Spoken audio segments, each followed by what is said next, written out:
It's called blood, hero. Yes.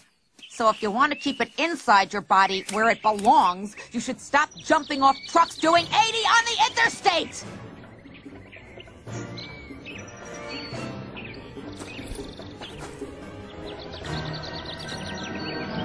Aha! All right, that's it. I've had it with you. Untie me, Pooch. Or I'm gonna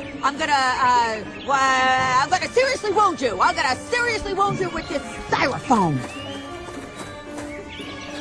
Oh, you bet I'm mad, baby. And I'm about to unleash it. The power of the styrofoam.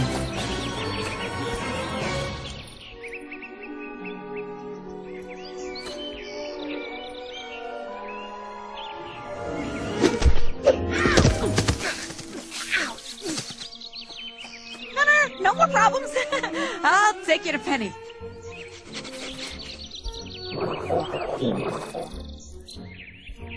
What?